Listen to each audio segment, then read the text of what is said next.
Hello everyone, it is Saturday, June the 29th, and it's the solemnity of Saints Peter and Paul, both martyred for the faith and both in Rome. God's providence that he wanted them to offer their life to him in the city of Rome, which is now the center of the church, although the mother church is still Jerusalem. But Rome is now, we all know, is the eternal city. It's where the Vicar of Christ resides. Okay, the first reading is taken from the Acts of the Apostles. In those days, King Herod laid violent hands upon some who belonged to the church. He had James, the brother of John, killed with the sword, and then he locks up Peter in prison, Herod thinking that he's going to deliver Peter up to death, but not yet. Not yet. So Peter's in prison. There's no way he's getting out. There's no way he's getting out. I don't care if you're the greatest escape artist. There's no way he's getting out. Even if he could get out of the shackles, he's got guards outside and so on. So an angel appears, right? Taps him on the shoulder, get up, chains fell from his wrists. God has the right to intervene in this way. God knows when to do it, how far to go, and so on. And then the angel says, wrap your cloak around you. He does, leads him out. And only when they're outside does the angel disappear, and Peter realizes this is a miracle. This is divine intervention. Then Peter came to himself, now I am sure that the Lord has sent his angel and rescued me from the hands of Herod. Okay, so God gives us, there's so much here. For a time, God will protect Peter. There comes a point when we all know he was crucified upside down, but until that point, God is going to protect Peter.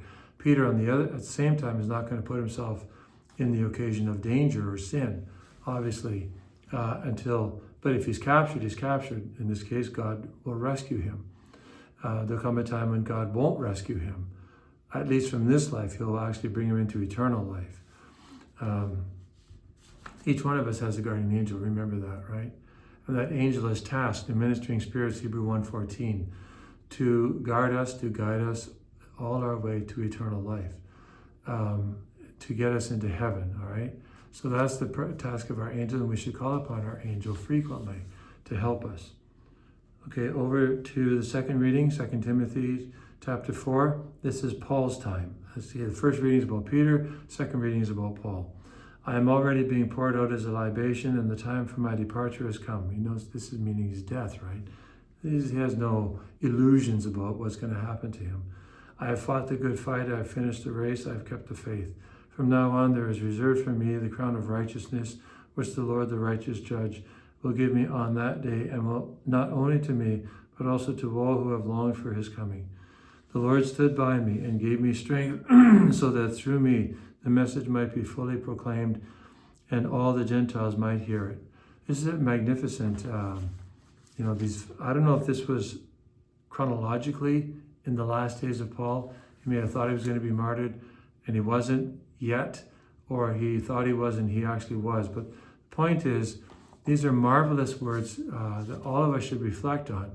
You know, that have we fought the good fight? Have we finished? Are we running the race? Are we keeping the faith? You know, so that when our time comes, we may see it coming, cancer, we may not see it coming. Heart attack, boom, dead, gone. Swiped in a car, gone. All sorts of things can just kill us so quickly. Are we ready to stand before the righteous judge? Today, this is why we have to strive and ask Jesus to help us be faithful now, in this moment. Not in some, mystical sort of wishful thinking moment in the future, but now, today, help me to perform my duties of state. Help me to be faithful to you, Lord. And do it, keep doing that, so that when he calls us, we are ready. Over to the gospel. Now, why are they able to give their life? Peter, first reading, Paul, the second reading, but because of this. When Jesus came to Caesarea Philippi, he asked his disciples, who do people say the Son of Man is? They give the answers, and then Jesus answered, and then he said, well, who do you say that I am? The question is posed not only to the apostles, but to you and to me. Simon Peter answered, you are the Christ, the Son of the living God. And this will have massive implications. We don't follow Jesus because he's a nice guy, because he's a wise man, because he is just a prophet. but we follow him because he is the Christ, the Son of the living God. He is the second person of the Holy Trinity. He is God himself. That's why we follow him. That's why we're willing to die for him. That's why we worship him. That's why we adore him, because he is our God. So, and then of course he promises to give Peter the keys of the kingdom of heaven. So this is about the bestowal of the Petrine office.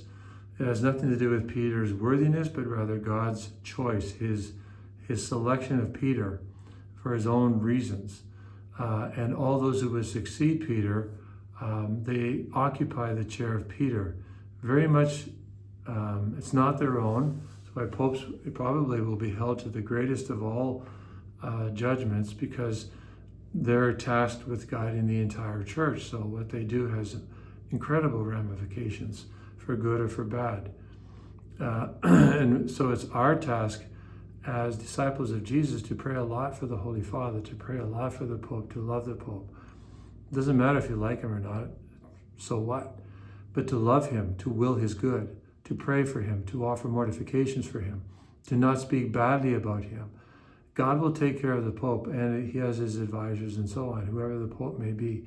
So today you and I should, reflect and give thanks to God for the gift of our Catholic faith, for the Petrine office, that we have these two great teachers, St. Paul and St. Peter, guiding us from heaven, and ask them to guide you. God bless you.